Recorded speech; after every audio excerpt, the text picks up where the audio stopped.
Hello everyone and welcome to the Lauterpacht Centre for International Law and the Hersch Lauterpacht Memorial Lectures 2021. Those of you who have been attending the previous two lectures will know that we are partway through something really rather special. For those of you who have not been able to join us previously, you are in for a treat. I know that everyone has been waiting patiently for this final lecture on dignity and indignity in the South African toilet wars. But if you will allow me one personal remark before we begin, it is a particular pleasure to chair this lecture because Professor Marks was my teacher of international law and international human rights law some years ago.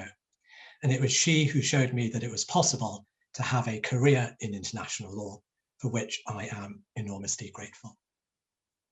Before I turn over the floor, let me remind you that tomorrow we will have a discussion session starting at 1 p.m. UK time. So please hang on to any questions or reflections until then. Susan, thank you, and the floor is yours. Thank you, Sandy, for that lovely introduction and the lovely memory of our time together at Emmanuel College, Cambridge. I'm going now to try and share my screen once more.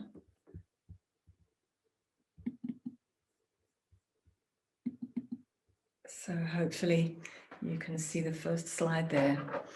So I spoke at the end of the last lecture about the need for counter-knowledge to uproot the ideology of race, and about how a counter-history of dignity could be part of that.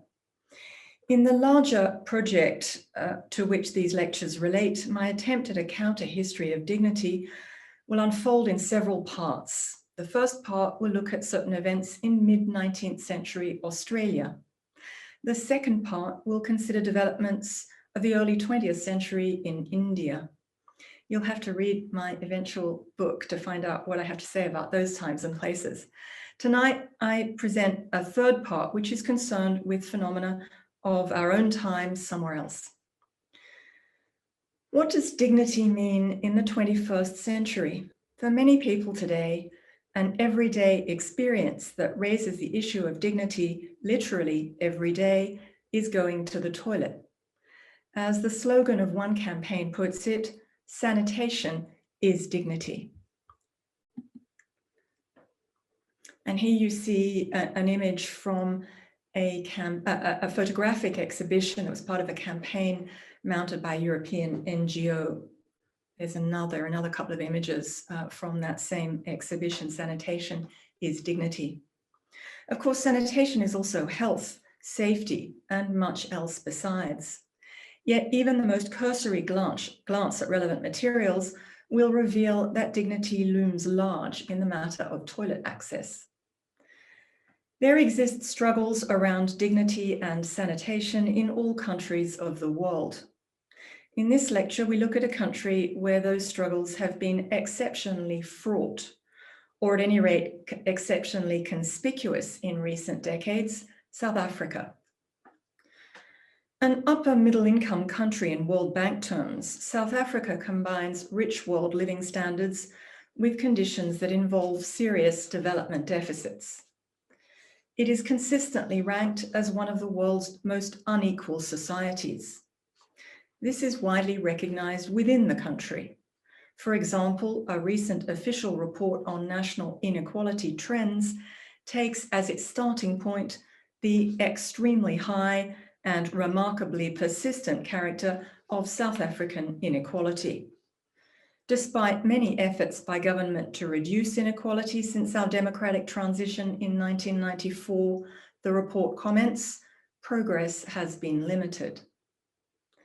Public infrastructure is a domain in which inequality remains particularly stark, and in no dimension more so perhaps than in sanitation. The question of how South Africa's history of racial segregation bears on its current sanitary realities will be central to my inquiry in this lecture. For now, it suffices to note that access to waterborne sanitation was historically a benefit created for and enjoyed by the country's white minority and a relatively limited number of others. infrastructural investment prioritized the predominantly white neighborhoods of cities and towns. For Black South Africans forced out of cities into rural areas and townships, going to the toilet meant the so-called bucket system or open defecation. The post-apartheid period has seen considerable improvements in the sphere of sanitation. As I just mentioned, however, this period has also seen the perpetuation of large disparities in the distribution of sanitation services. Thus, one learns from the latest nationwide statistical survey that 63% of South African households have access to a flush toilet, public or private.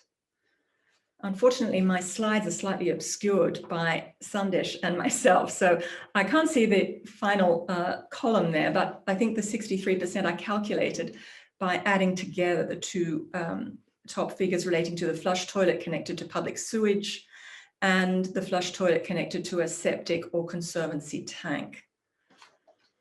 Members of the remaining households use, as you see there, a range of facilities, of which pit latrines with or without ventilation pipes are the most common, or they have no facility at all.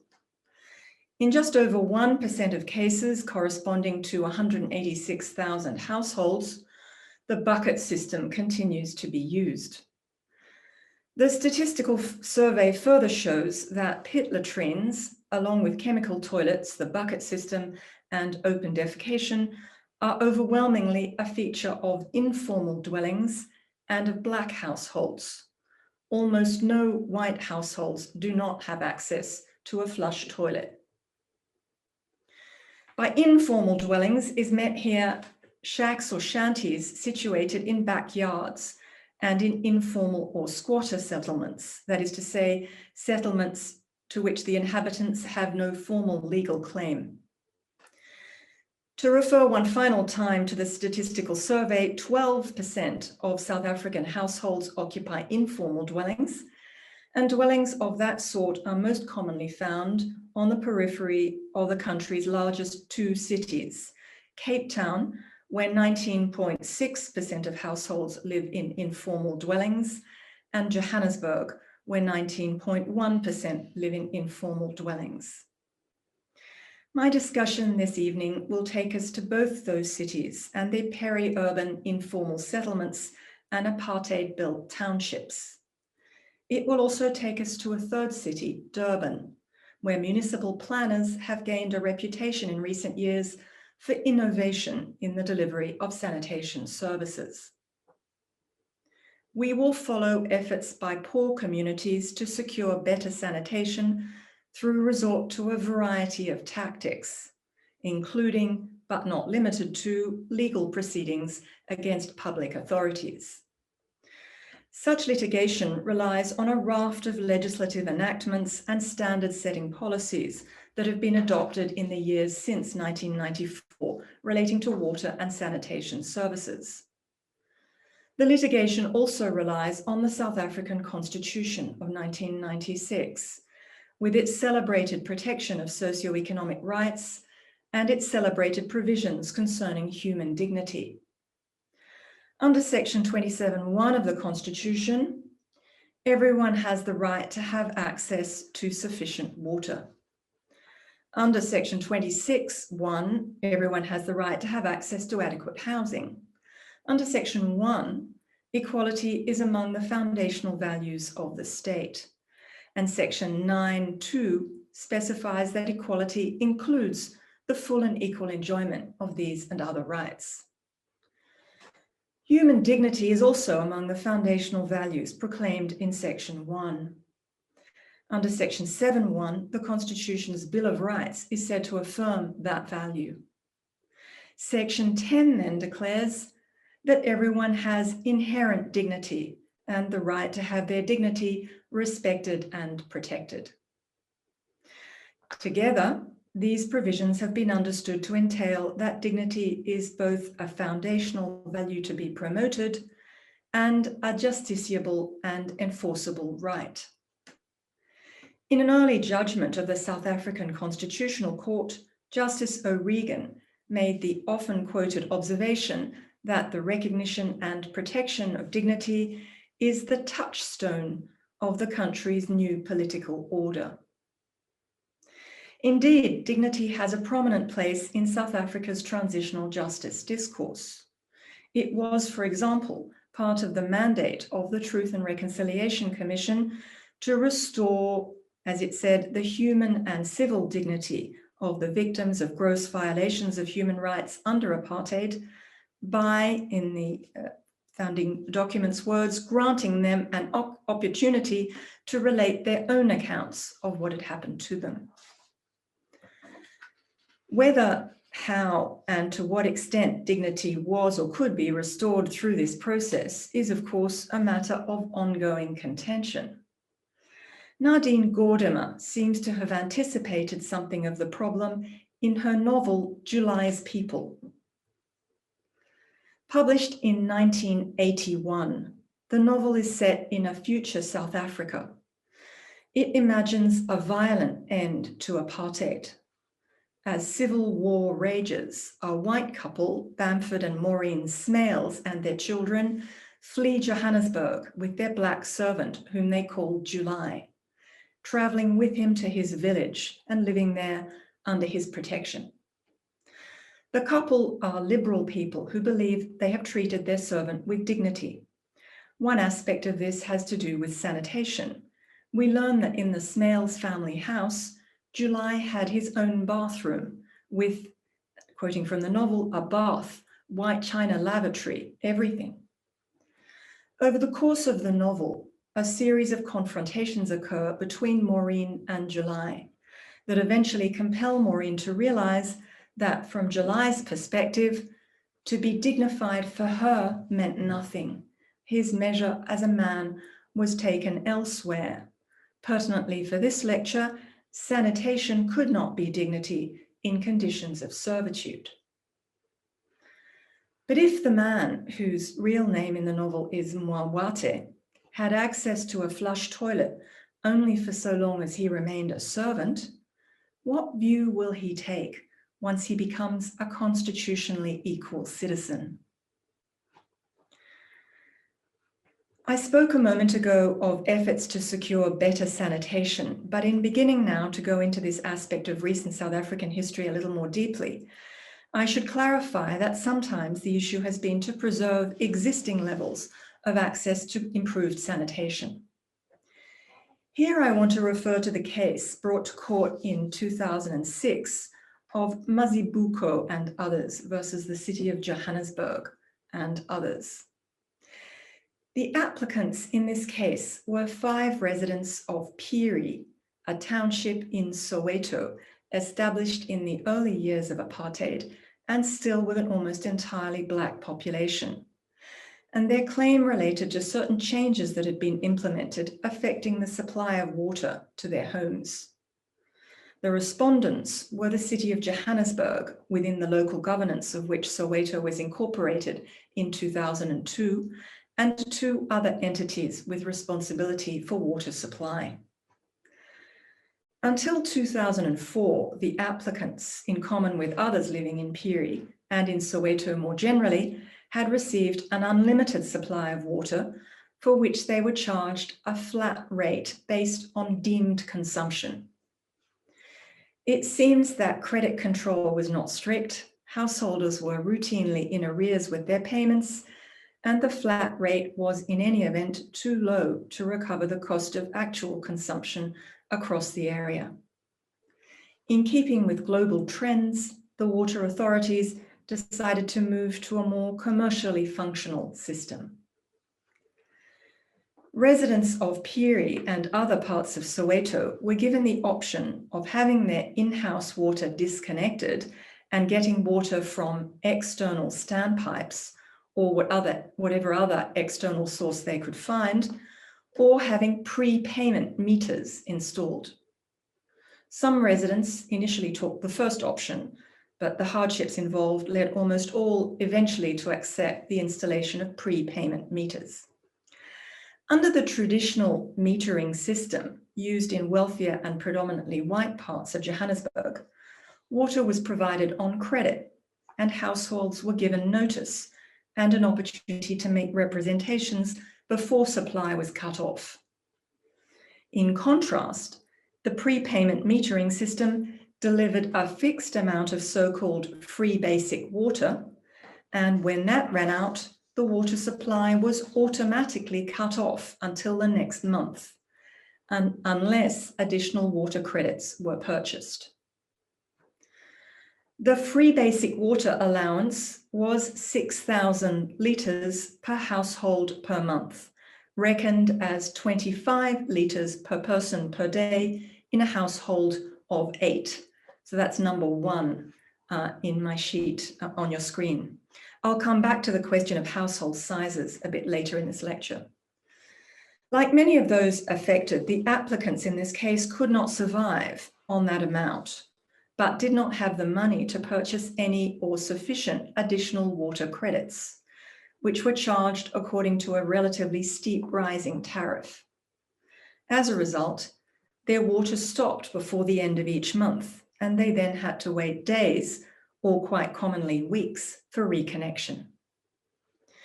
In these circumstances, the applicants challenged the constitutionality and regulatory legality of both the system of prepayment water meters and the amount of the free basic water allowance.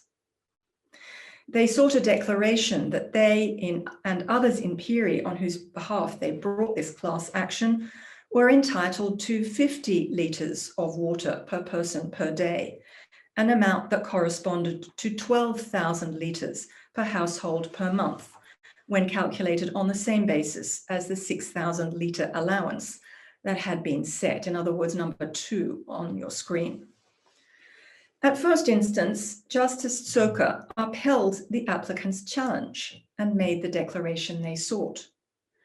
He ruled that the system of prepayment meters contravened inter alia the equality guarantee in the Constitution, and he considered that 50 litres of water per person per day was indeed the appropriate amount to enable a dignified existence. On appeal by the respondents, the Supreme Court of Appeal reduced that amount to 42 litres per person per day, or 10,000 litres per household per month. That is number 3 on your screen. The Supreme Court also gave the water authorities 2 years to attempt to legalise the use of prepayment meters. The applicants then took their case to the Constitutional Court, the highest court in South Africa, which dismissed their appeal and set aside any increase in their water entitlement beyond the original 6,000 litres per household per month. I quoted earlier Section 27(1) of the South African Constitution on the right to sufficient water. Along similar lines to international human rights law, Section 27(2), that is to say subsection 2 of the same section, provides that it is the correlative obligation of the state to take reasonable measures within its available resources to achieve the progressive realization of that right. Writing for the Constitutional Court, Justice O'Regan summarized the implications of this in the following terms. If the state takes no steps to realize the right, the courts will require the government to take steps. If the government's adopted measures are unreasonable, the court will similarly require that they be reviewed so as to meet the required constitutional standard of reasonableness. As she glossed it, and now again quoting, a reasonableness challenge requires the government to explain the choices it has made. For the Constitutional Court, the government had done this satisfactorily. The prepayment metering system was not unreasonable, and so too the Water Authority's decision regarding the free basic water allowance was not unreasonable. Regarding the latter, the free basic water allowance, Justice O'Regan noted that the expert evidence provided, quoting now from her, numerous different answers to the question of what constitutes sufficient water, and courts are ill-placed to make these assessments for both institutional and democratic reasons, end of quote. Let us pause here to take in the conflicting expert evidence to which Justice O'Regan refers. The experts on which each side relied more or less agreed on the amount of water that is required per person per day for drinking, bathing, cleaning, and meal preparation. Where they differed, and we now begin to approach the issue with which this lecture is concerned, was on the amount needed for sanitation. Piri is connected to main sewerage, and the applicants were among those South Africans who had access to a flush toilet. According to the expert evidence adduced on their behalf, the basic requirement for waterborne sanitation starts at 20 litres per person per day, but where houses are connected to inefficient sewerage systems, as is commonly the case in South African townships, that rises to more than 75 litres. According to the evidence adduced on behalf of the respondents, the appropriate figure is instead 15 litres, calculated as 1.5 toilet flushes per person per day. Explaining this, the Water Authority's expert, who was also their civil engineering consultant, said that, and now quoting, "It is in fact only essential to flush after defecation, which takes place once for a healthy adult. Flushing a toilet after urination has no health benefit and is probably done for aesthetic reasons more than anything else." It followed that an allowance of 1.5 flushes was, he said, entirely reasonable. That passage appears in a section of the expert's report headed "Quantifying the amount of water needed for health and human dignity." How many times is it reasonable, necessary, and dignified to flush the toilet each day? For the judge at first instance, to expect the, and now quoting, "to expect the applicants to limit the number of toilet flushes they make is to deny them the right to lead a dignified lifestyle." End of quote. In reaching this conclusion, he pointed to the country's history of inequality and indignity, which he said was still too fresh in people's minds to ignore. And just as he pointed to history, so too Justice Tsoka highlighted the significance of geography. I mentioned his ruling that the prepayment metering system contravened the Constitution's equality guarantee. Specifically, he said that the system discriminates between the residents of the city on the basis of geography, and that the situation was one where, in his words, geography revealed the true basis of discrimination as colour. The Constitutional Court gave relatively short shrift to this aspect of the case, fairly quickly dismissing the allegations of inequality. Justice O'Regan observed for the court that the prepayment metering system was not used in all historically Black areas of the city, and also that the residents of historically white areas were as restricted as those in Piri, in that they were compelled to use conventional credit meters and could not opt to have prepayment water meters installed in their homes. No reference was made to dignity in the Constitutional Court's judgment. Yet if, as Justice O'Regan writes, courts are ill-placed to make assessments about what Antina von Schnitzler has neatly termed metrologies of dignity, from the applicant's perspective, Piri residents had a constitutional right to water and a constitutional right to dignity, and here the Constitutional Court was deciding that 6,000 litres of water per household per month, or 1.5 toilet flushes per person per day, were what those rights entitled them to. Von Schnitzler is an anthropologist interested in legal processes. Excuse me for a second. Interested in legal processes and how they relate to lived experience. In a series of interviews with the applicants in this case after the proceedings were over, she posed the question to Jennifer Makoatsane, the third applicant. So if you were given 50 litres per person per day, that is the amount sought in the legal statement of claim, would that be fine? The answer that came back was It's not for them to tell us. Von Schnitzler understands this to imply that Makoatsane objected not to calculation per se, but rather to who did these calculations and how. Human dignity is declared by philosophers in constitutions and treaties to be inherent and primordial, the fundament upon which a modern state is founded, and Kant teaches that it is elevated above any price. But to this 35-year-old unemployed South African, nothing could be clearer than that dignity was evaluated, measured out, and dispensed in these juridical and administrative procedures. Nothing could be clearer than that, far from being foundational, dignity was an outcome of these determinations by judges, policymakers, officials, managers, and consultants, through which authoritative knowledge regarding it was produced. Yet, in her words, they don't know.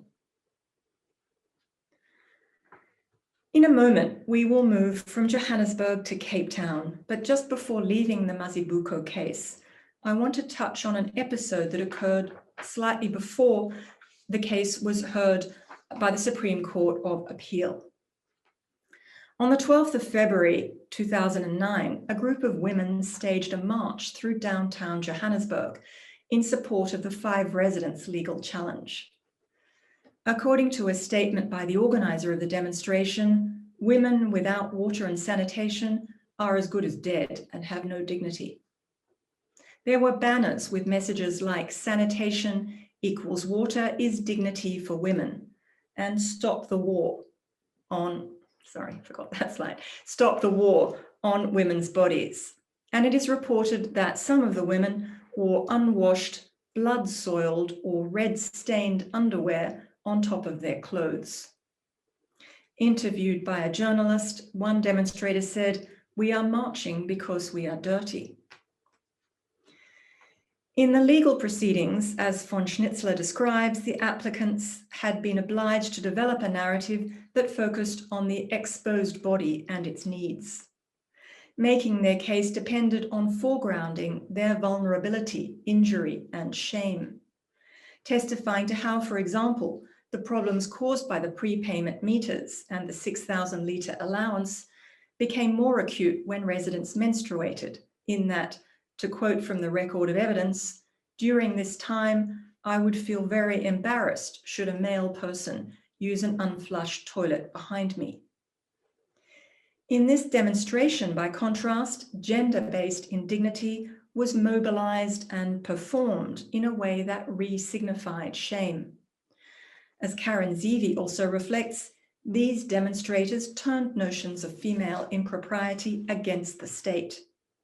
The women refused to be shamed and instead shamed the state for the class structure and associated inequalities of race and gender, of which to them the prepayment metering system was an emblem and material component. Activism of something like this kind has played a much discussed role in disputes with the Cape Town municipal authorities over sanitation arrangements there. Let us turn to that set of issues now, which surfaced at around the same time as the events in Johannesburg I've recounted, as well as in subsequent years. The township of Khayelitsha was established late in the apartheid era on the sandy, low-lying Cape Flats to the southeast of central Cape Town. Growing rapidly, it encompassed by the 2000s a number of informal settlements. In 2004, a project was launched to upgrade some of these settlements, and as part of the project, to provide waterborne sanitation ahead of new housing. Initially, the plan was to build communal toilets, 1 for every 5 households. However, the city accepted the community's contention that this would be unsatisfactory. Under a revised plan, private toilets would be installed, that is to say, 1 for each household, but no structures would be built around them. It would be left to individual residents to construct enclosures for their toilets. The installation of unenclosed toilets began in 2009. By early 2010, most of the toilets had been enclosed by residents, but in the Makaza section of Khayelitsha, 51 toilets remained unenclosed. Photographs of open toilets circulated widely in the media, along with stories of users having to cover themselves with blankets. And there you see one of the open toilets. 76-year-old Makaza resident Ngombencha Beja was among those whose toilet remained unenclosed. And one evening in April 2010, she was knifed while on her way back to her house after visiting a toilet 10 minutes away. As elsewhere in the world, attacks on women and girls are a concomitant of inadequate sanitation in South Africa. A report by the South African Human Rights Commission denounced the unenclosed toilets as a violation of the residents' rights, including, in particular, their right under Section 10 of the Constitution to have their dignity respected and protected. Shortly after the report was published, Ngombencha Beja and 2 others initiated proceedings against the City of Cape Town and other relevant officials and governmental agencies in the Western Cape High Court, which gave judgment to similar effect. Justice Erasmus remarked that it was, quote, disturbing to note from correspondence between the consulting engineers and the municipal managers that the unenclosed toilets were referred to as loos with a view. This terminology is reprehensible, he said, and fails to afford any regard to the dignity of poor people compelled to use these toilets in unfortunate circumstances. Even the self-enclosed toilets, screened with whatever materials residents without money could find, did not satisfactorily protect dignity and privacy in his assessment. Overall, the judge opined that the municipal authorities had, in his words, lost sight of the needs of the poorest of the poor and their human dignity.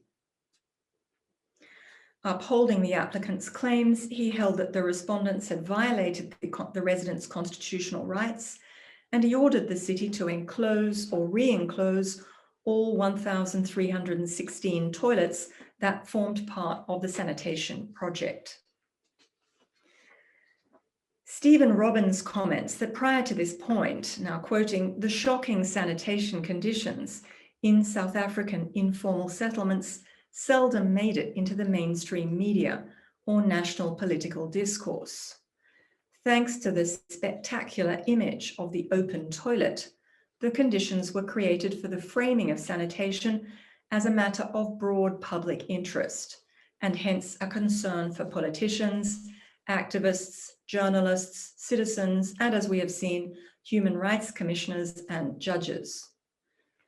In the domain of the courts, Robbins writes, the open toilet came to stand in for the indignities and injustices of daily life under apartheid, as well as the limits of transformation after apartheid. Linked to this, the open toilet challenged dominant narratives about transitional justice, increasing the visibility of everyday realities of structural poverty that could only be addressed through long-term state interventions at a systemic level.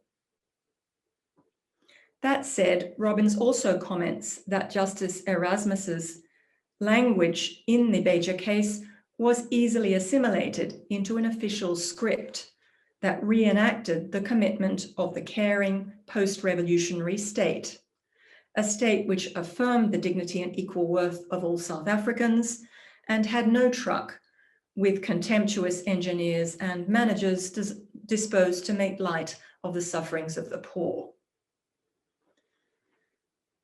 Regarding the practical problems of sanitation, it seems to have been a result of the judgment, or at any rate of the larger open toilet scandal of which it was a part, to put an end to the installation of unenclosed flush toilets.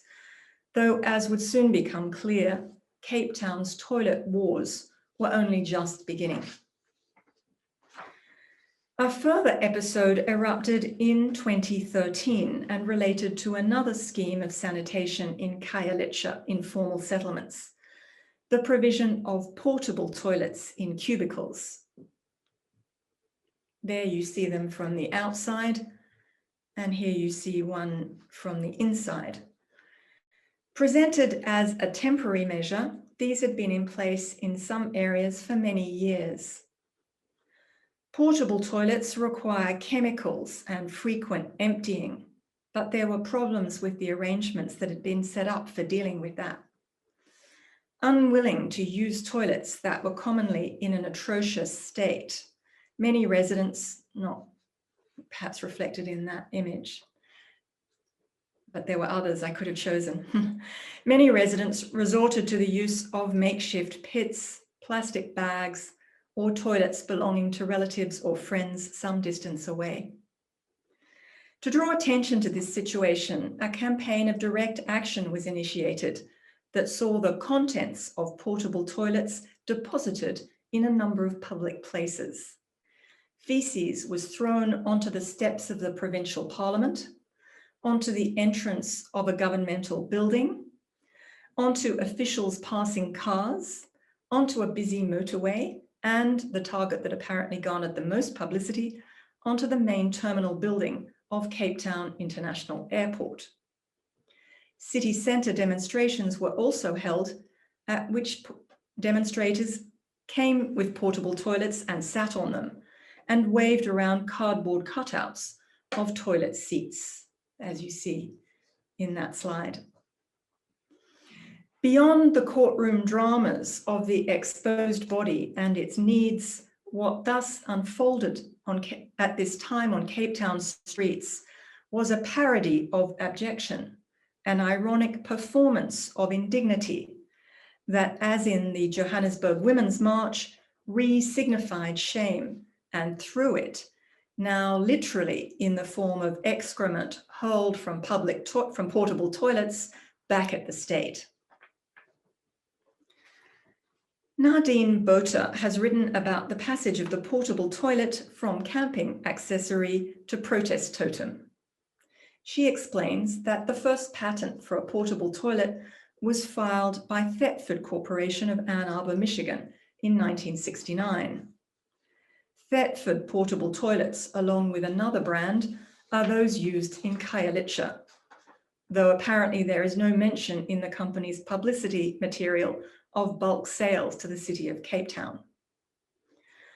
Botha notes that Thetford portable toilets received glowing reviews on Amazon from recreational vehicle users, truck drivers, campers, boaters, and the like. There you see what I think is probably a more recent model, but you can see quite a few ratings and many stars.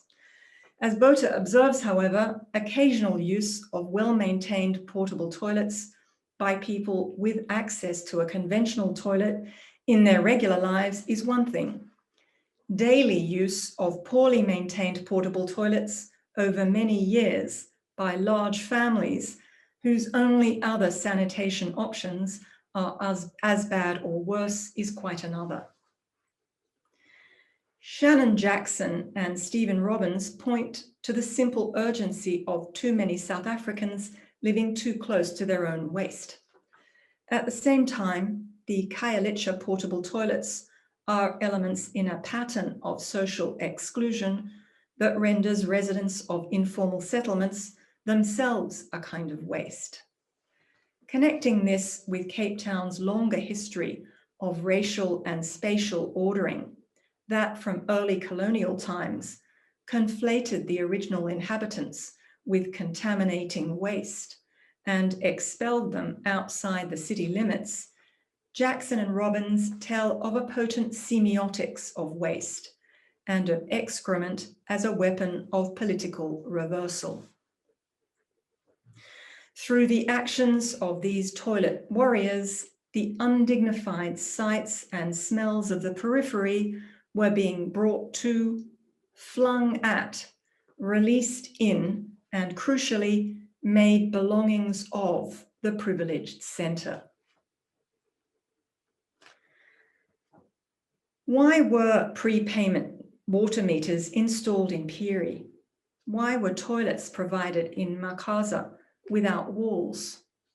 Budgetary considerations were clearly important, but I want to mention now another factor highlighted in a statement by a leading Cape Town official of the time. She said, "We have come to the conclusion that the best way to instill a sense of ownership and an ethos of respecting property is for each family to contribute to the construction and maintenance of their own toilet."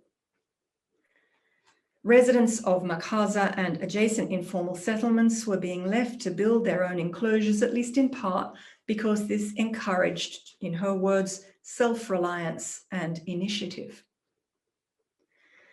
In Reflections on the Toilet Controversies, Brendan Barnes writes of how familiar themes along those lines informed discourse about infrastructural improvement in South Africa. As he tells it, the post-apartheid state has promoted a version, now quoting, a version of active citizenship that acknowledges rights but emphasizes agency, choice, volition, responsibility, and participation. Communities are expected to help build facilities, or at the least, as Barnes explains, to adopt technologies such as prepayment water meters and portable toilets until the state can figure out long-term solutions. Within this discourse, he continues, again quoting, "Poor South Africans have a right to be unhappy about the slow progress of South Africa's development, but they should express their discontent responsibly through voting and other recognized political channels." Barnes describes state-sponsored campaigns that also seek to mold behavior in other ways. In connection with the installation of prepayment water meters, citizens were advised on how to use water responsibly, including how many times to flush the toilet, and were exhorted to regard payment for water as an act of responsible citizenship by means of such slogans as "Your right to services equals your right to pay," and "I've paid for my services, have you?"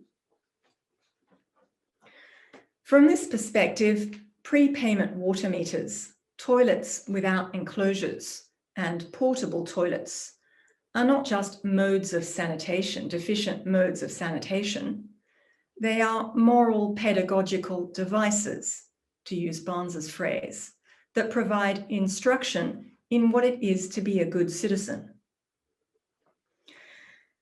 I indicated at the beginning of this lecture that Durban would be part of my story, and I want now to refer to a final set of toilet-related measures, which have carried a similar moral pedagogical message to the racialized poor of that city, but which differ in that they are an outcome of efforts in South Africa and elsewhere to innovate the state's way out of the problem of inadequate sanitation.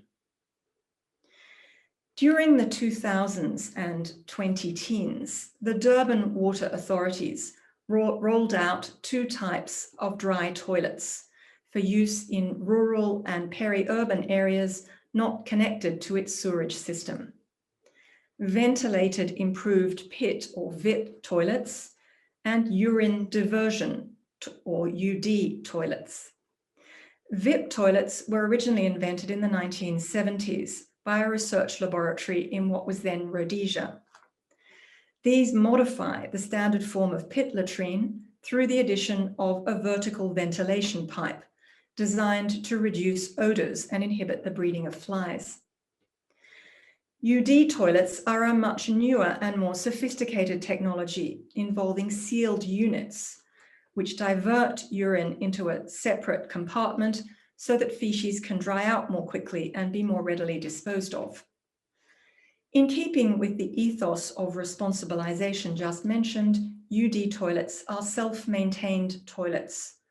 Once provided with them, householders must dig holes and dispose of the residue of fecal matter at suitable intervals themselves. In August 2010, a workshop was held to discuss the introduction of UD toilets in Durban, and Barbara Penner was among those attending. Penner recalls that, now quoting, "At first glance, the UD toilets appeared to me a relatively straightforward solution to the problem of providing basic sanitation in water-stressed regions such as Durban. After all," as she observes, "the developed world's waterborne model of sanitation, with its reliance on big system infrastructure, needs rethinking.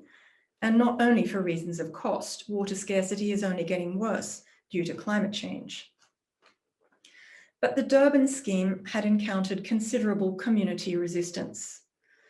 For while, now quoting from Penner, "the UD toilet is unquestionably an improved form of sanitation if compared to a bucket, pit latrine, or portable toilet, it did not look so good to residents when set against the plumbed-in flush toilet. Indeed, the UD's self-maintained technology," again quoting from Penner, "contrasts sharply with that in full service areas, where householders do not maintain pipes beyond their property lines and are able to flush and forget their waste." The key point was that residents needed only, again quoting from Penner, to look at the country's still predominantly white privileged class, whose members are not expected to use UD toilets, for proof that the distribution of sanitation options largely follows existing race and class lines. In the end, Penner proposes that, in her words, a central reason why improvement projects stumble is asymmetrical provision and resource allocation. If the effort to achieve social justice and to conserve resources is to be credible, she writes, the behavior, habits, and expectations of full service users, those with a flush toilet, must be reformed alongside those on the bottom rung, who, let us not forget, consume the least. Some years after Penner's seminar, Noshipo Mkize and colleagues conducted a study of attitudes to UD toilets by their users in Durban. Among Mkize and colleagues' findings was that all of those surveyed aspired to have a flush toilet, which is associated, now quoting from the study, with being a first-class citizen. Peter Redfield and Stephen Robbins have an illuminating take on the gap here between popular and official thinking. In their analysis, there can be discerned in this context two quite distinct conceptions of dignified life, corresponding to two quite distinct techno-political imaginaries. Starting on the official side, there is a humanitarian design imaginary, as they call it.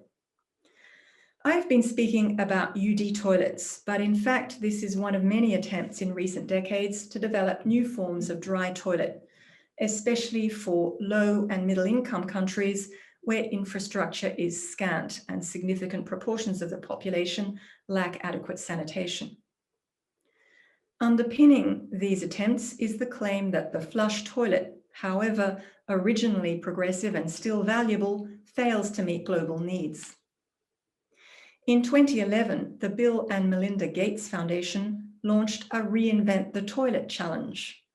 And since then, a series of reinvented toilet fairs have been held in various parts of the world.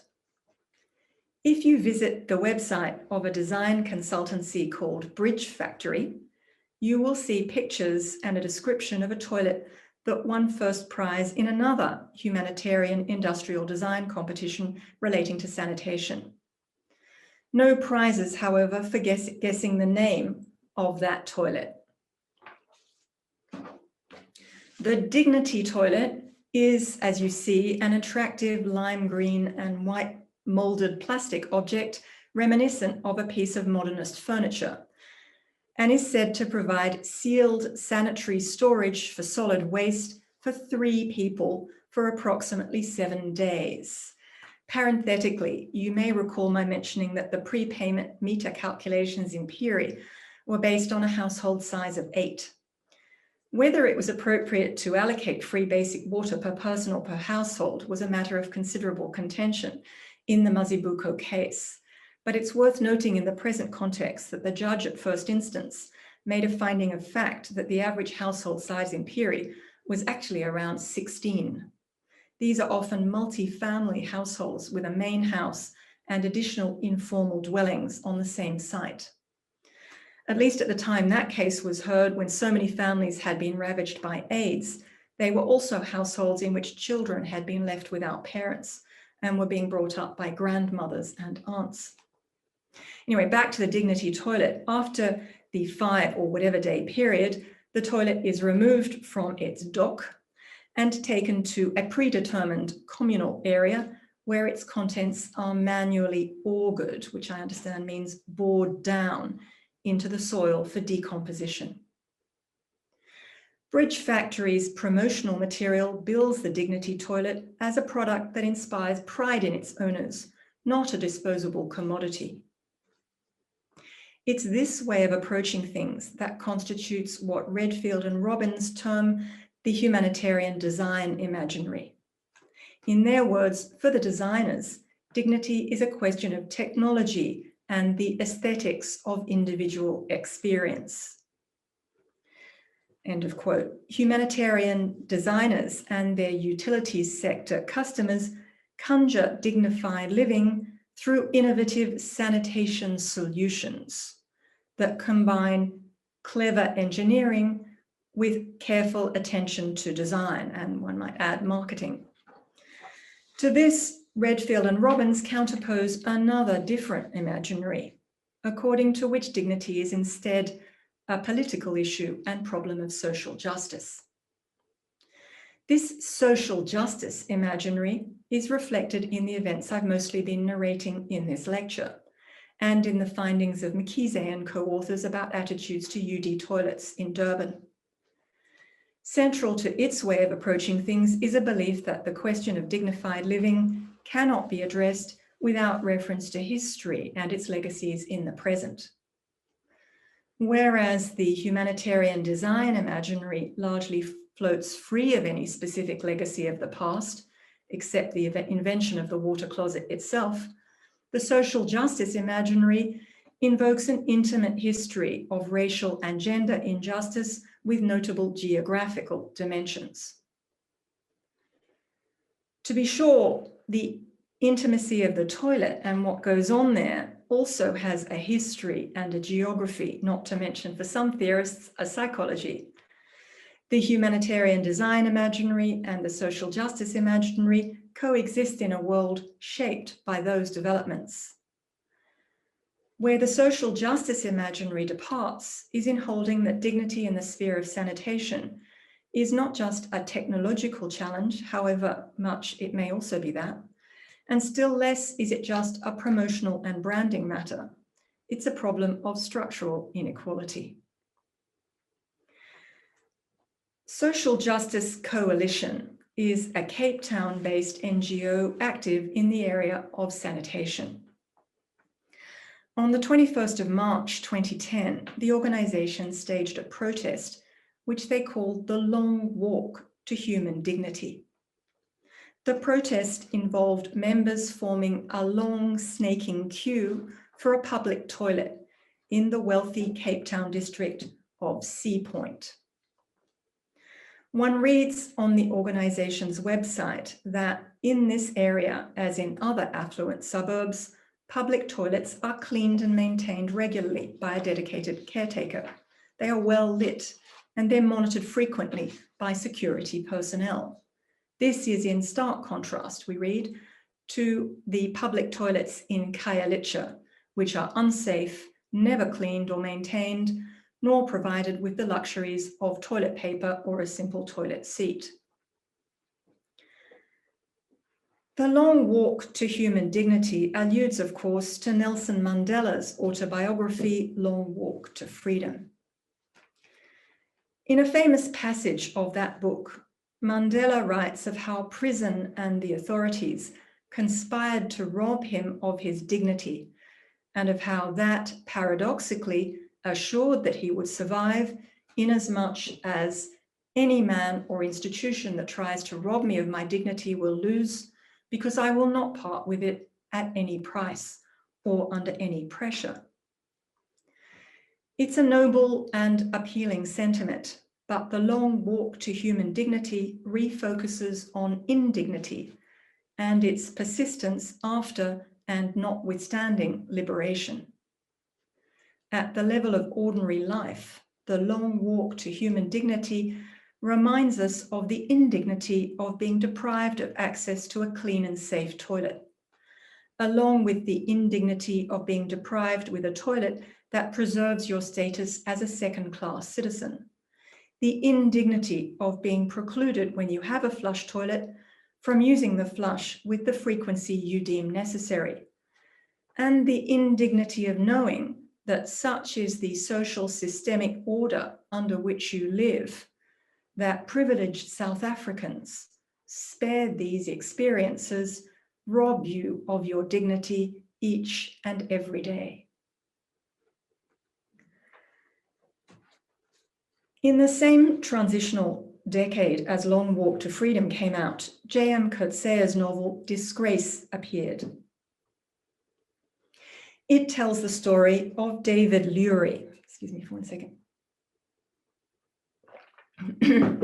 of David Lurie, a lecturer in English literature at a university in Cape Town, and of his adult daughter Lucy, who lives on a farm in the nearby Eastern Cape.